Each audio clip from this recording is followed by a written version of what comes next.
Let's wander Lebak, a city well known by its seafoods and by the group of farmers that brings honor to the National Irrigation Administration Region 12 by winning the Most Outstanding Irrigators Association in Communal Irrigation System category. Join us as we go deeper to the story behind the success of PPATTABA Irrigators Association Incorporated.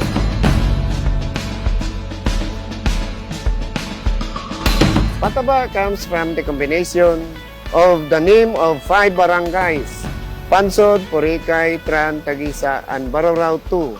The annual cropping intensity of our association is 200%, which means that 100% of the service area is fully irrigated and planted during dry and wet season. The average yield production of PPATTABA Irrigators Association Incorporated reached the highest production in the history of this IA, having 125 kabans per hectare, or equivalent to 6,250 metric tons per hectare.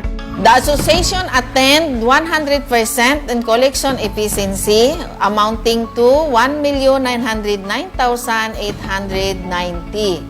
And actual other sources of funds of 4,927,125.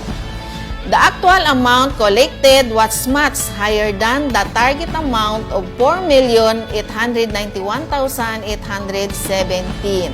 The finances of our association also extend to the current assets of 1,312,490.72, with a viability index of 1.69. The same large group of IA owns and assets and links with other agencies, providing agricultural support services, technical assistance, and trainings on rice production.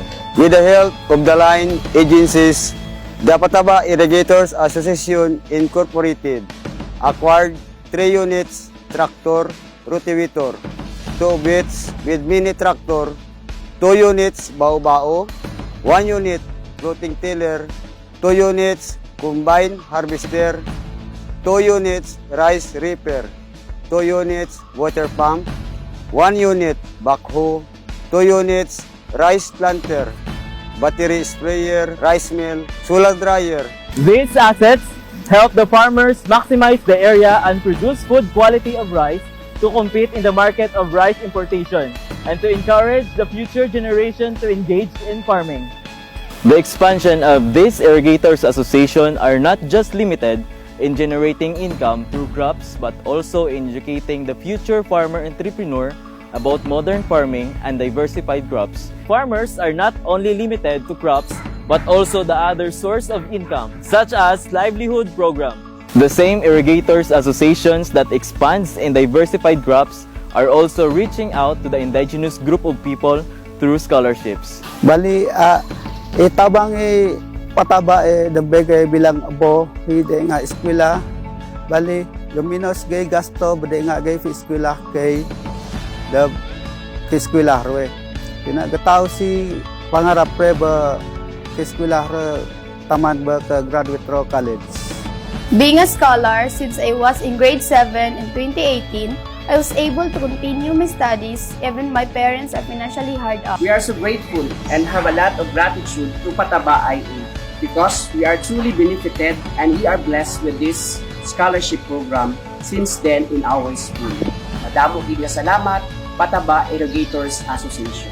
This IA that excels in CIS category are now expanding their business venture. These 1 million projects with over 10,000 square meters are now the habitat of milkfish, tilapia, and mud crabs, which can be found within the municipality of Lebak, province of Sultan Kudarat.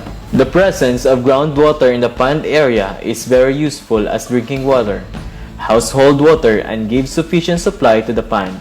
It also helps in the aeration, which is much needed by the fish and mud crab. Sprinkling such a milkfish and tilapia give movements to the surface of the water, which aerates the water to supply oxygen for the mud crab. By adding more heat on the pond, it is increased the movement of the water, which a good factor to supply oxygen to the mud crabs. IAs maximize the use of groundwater in the pond. The water released from the farmlands and salt water from the oceans are all contained in the area which became a habitat to the polyculture of milkfish, tilapia, and mud crabs. In order to preserve groundwater, this group of farmers continue to sustain the existing watershed by planting more trees and maintain the sanitation and cleanliness of the area. The maintenance of cleanliness and sanitation is a major factor in preserving the environment. Mangroves provide essential habitat for milkfish, tilapia, and mud crabs. Thus, the presence of groundwater can reduce the mangrove exposure to saline water and increase the productivity of aquaculture present in the area. Aquaculture is a valuable tool for conservation, restoring lost ecosystem services, while providing food for the people.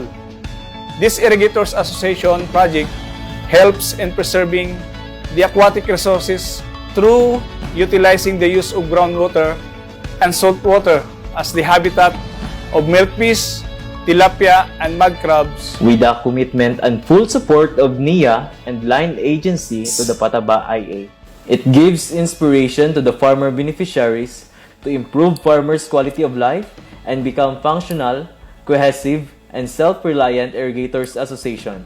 Groundwater for agriculture and aquaculture for water itself is life.